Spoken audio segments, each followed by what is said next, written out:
आइए जानते हैं पूरे बिहार की हर छोटी बड़ी खबर सिर्फ 15 मिनट में। लेकिन उससे पहले आप हमें कमेंट में जरूर बताइए कि ये वीडियो आप बिहार के किस जिले और किस गांव से देख रहे हैं। राहुल गांधी का आरोप, हरियाणा की तरह बिहार में भी वोट चोरी की साजिश। भागलपुर के सैंडिस कंपाउंड मैदान में राहुल गांधी ने जनसभा को संबोधित करते हुए केंद्र सरकार और बीजेपी पर तीखे हमले किए। उन्होंने कहा कि हरियाणा चुनाव में लोकतंत्र की खुली लूट हुई और अब यही योजना बिहार में भी है। राहुल ने युवाओं से अपील की कि बूथ पर डटे रहकर लोकतंत्र की रक्षा करें। उन्होंने दावा किया कि हरियाणा में 25 लाख से अधिक फर्जी वोटर पाए गए, जिनमें एक महिला का नाम 200 बार दर्ज था। राहुल ने आरोप लगाया कि प्रधानमंत्री नरेंद्र मोदी, गृह मंत्री अमित शाह और चुनाव आयोग ने मिलकर हरियाणा का चुनाव चोरी किया। उन्होंने कहा कि बिहार में हजारों वोटरों के नाम काटे गए और फर्जी नाम जोड़े गए हैं। राहुल ने कहा कि अब उनके पास ब्लैक एंड व्हाइट सबूत हैं कि किस तरह चुनाव चोरी किया जा रहा है और लोकतंत्र को नुकसान पहुंचाया जा रहा है। नीतीश मोदी के नेतृत्व में विकास, पवन सिंह ने मांगा वोट चिरैया। विधानसभा के शिकारगंज मैदान में भोजपुरी स्टार पवन सिंह ने भाजपा प्रत्याशी लाल बाबू प्रसाद गुप्ता के समर्थन में सभा को संबोधित किया। उन्होंने कहा कि मुख्यमंत्री नीतीश कुमार और प्रधानमंत्री नरेंद्र मोदी के नेतृत्व में बिहार तेजी से विकास कर रहा है। पवन सिंह ने मतदाताओं से अपील की कि भाजपा प्रत्याशी को वोट देकर विकास की रफ्तार को आगे बढ़ाएं। सभा में गुप्ता ने कहा कि अपने पिछले कार्यकाल में उन्होंने क्षेत्र में सड़क निर्माण और विकास कार्य किए हैं। उन्होंने दावा किया कि डबल इंजन की सरकार ने गांव-गांव तक सड़क, बिजली, शिक्षा और स्वास्थ्य की सुविधाएं पहुंचाई हैं। सभा में भाजपा नेताओं और कार्यकर्ताओं ने पवन सिंह का सम्मान किया। गुप्ता ने कहा कि जनता पीएम मोदी और सीएम नीतीश के नेतृत्व वाली सरकार बनाने के लिए पूरी तरह तैयार है। महागठबंधन की सरकार बनते ही महिलाओं को 30,000, इमरान प्रतापगढ़ी का वादा।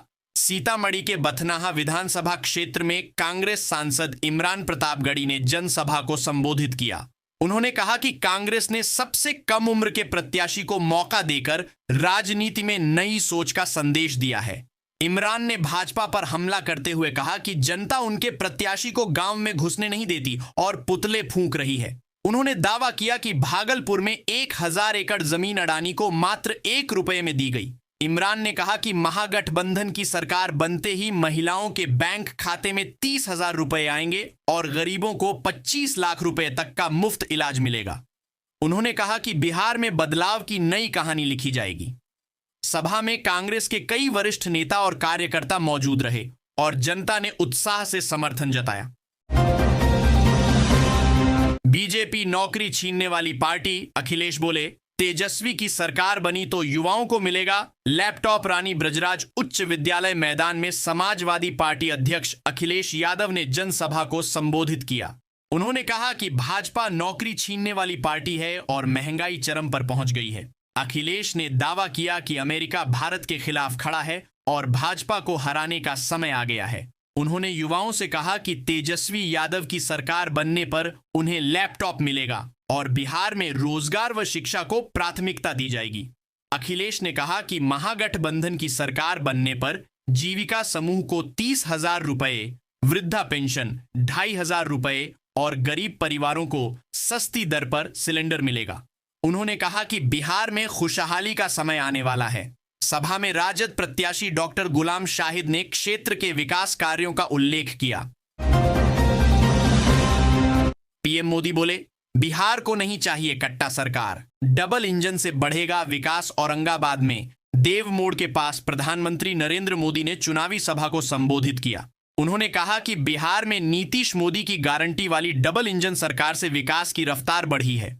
मोदी ने कहा कि मतदान प्रतिशत बढ़ने से एनडीए की जीत तय है।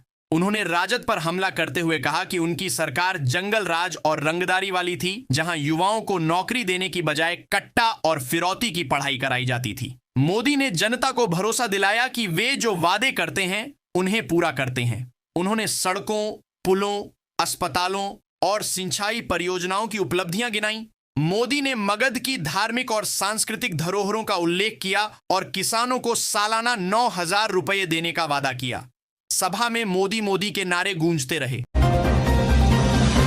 चिराग पासवान का राजद पर हमला, MY समीकरण का नया मतलब समझाया। ओबरा प्रखंड में NDA प्रत्याशी डॉक्टर प्रकाश चंद्रा के समर्थन में सभा को संबोधित करते हुए लोजपा रामविलास अध्यक्ष चिराग पासवान ने राजद और कांग्रेस पर तीखा हमला बोला।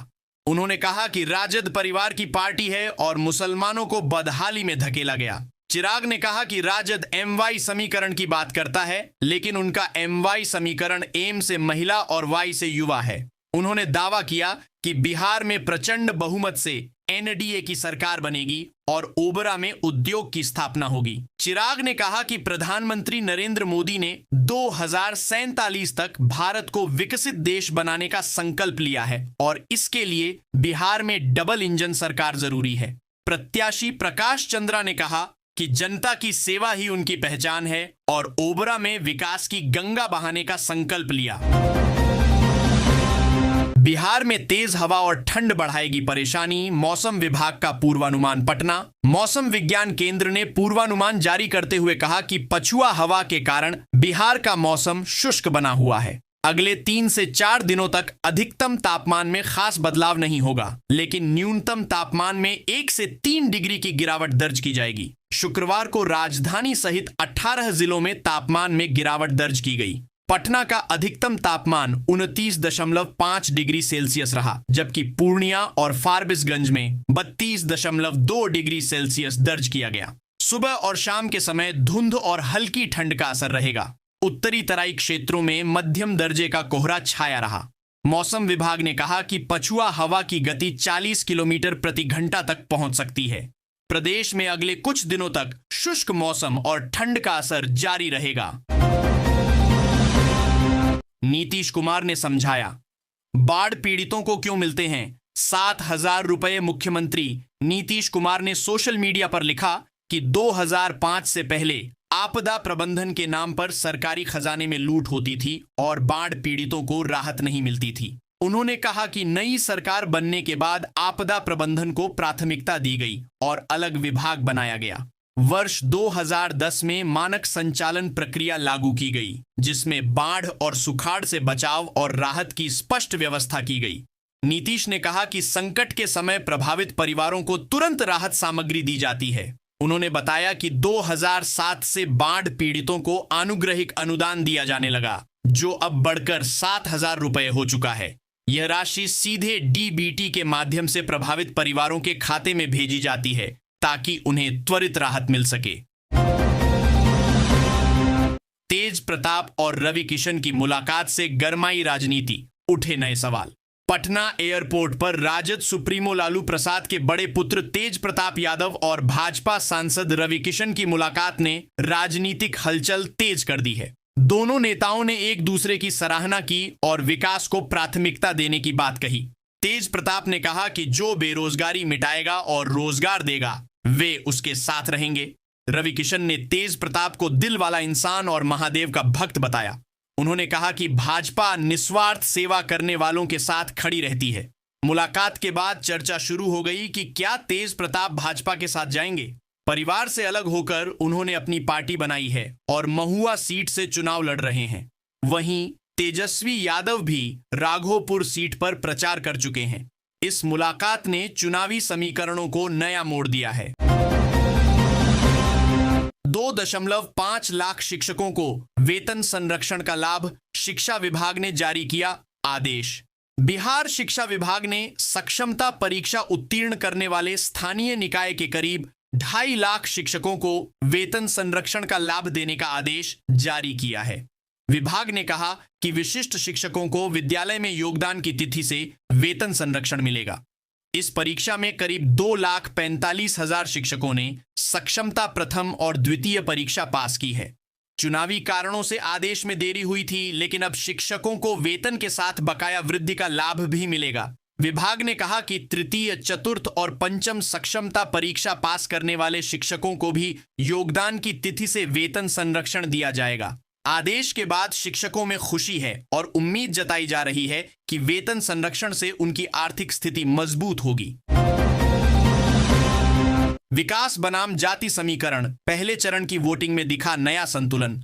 बिहार विधानसभा चुनाव के पहले चरण में रिकॉर्ड वोटिंग के बीच विकास और जाति समीकरण का अनोखा संतुलन देखने को मिला। पटना से छपरा तक हर क्षेत्र में चेहरे और मुद्दे बदलते रहे, लेकिन जातीय गोलबंदी कायम रही। कुम्हरार सीट पर भाजपा ने कायस्थ की जगह वैश्य प्रत्याशी उतारा तो कायस्थ वोटरों का झुकाव जनसुराज प्रत्याशी की ओर दिखा। हालांकि वैश्य समुदाय भाजपा के काम को विकास की ढाल मानकर समर्थन करता रहा। वैशाली में यादव बहुल गांवों में राजद को बढ़त मिली, जबकि राजपूत पासवान बहुल इलाकों में एनडीए को समर्थन दिखा। हाजीपुर से राघोपुर तक वोटरों की गोलबंदी जाति के आधार पर समझाई गई, लेकिन हर जगह विकास की चर्चा भी हावी रही। पहले चरण की वोटिंग ने संकेत दिया कि जाति और विकास का समीकरण मिलकर चुनावी तस्वीर गढ़ रहे हैं। पूर्णिया में अमित शाह का रोड शो, फूलों की बारिश और भाजपा के झंडों से पटा रास्ता। बिहार विधानसभा चुनाव 2025 के पहले चरण की वोटिंग खत्म होने के बाद दूसरे चरण का प्रचार तेज हो गया है। पूर्णिया में केंद्रीय गृह मंत्री अमित शाह का रोड शो जबरदस्त उत्साह का केंद्र बना। सड़कों पर भाजपा के झंडों की कतारें दिखीं और छतों से कार्यकर्ताओं ने फूल बरसाए। बिहार के इतिहास में पहली बार 64.96% मतदान दर्ज हुआ है, जिसमें मुजफ्फरपुर में सबसे अधिक वोटिंग हुई। अब दूसरे चरण के लिए प्रधानमंत्री नरेंद्र मोदी, अमित शाह, योगी आदित्यनाथ, तेजस्वी यादव और राहुल गांधी सहित कई बड़े नेता मैदान में उतर रहे हैं। पूर्णिया में अमित शाह के रोड शो ने भाजपा कार्यकर्ताओं में जोश भर दिया और एनडीए समर्थकों ने इसे जीत का संकेत बताया। रोड शो के दौरान पूरे इलाके में भाजपा समर्थकों की भीड़ उमड़ पड़ी। तेज प्रताप का हमला, भाई वीरेंद्र को कहा गुंडा मवाली, कार्रवाई की मांग। राजद विधायक भाई वीरेंद्र पर तेज प्रताप यादव ने तीखा हमला बोला है। मनेर में मतदान के दौरान पुलिस अधिकारी से विवाद का वीडियो वायरल होने के बाद तेज प्रताप ने उन्हें गुंडा मवाली तक कह दिया। उन्होंने कहा कि चाहे वे राजद के ही क्यों न हो, कार्रवाई होनी चाहिए। आरोप है कि मतदान केंद्र पर आईडी चेक करने पर भाई वीरेंद्र ने दारोगा को धमकी दी और अपशब्द कहे। इस मामले में एफआईआर दर्ज की गई है। तेज प्रताप ने कहा कि ऐसे लोग बिहार को बर्बाद कर रहे हैं और दलितों को पीटते हैं। यह पहली बार नहीं है जब दोनों नेताओं के बीच विवाद हुआ हो। तेज प्रताप ने पहले भी पंचायत सचिव को गाली देने के मामले में उनकी निंदा की थी। अब चुनावी माहौल में यह विवाद और गहराता दिख रहा है।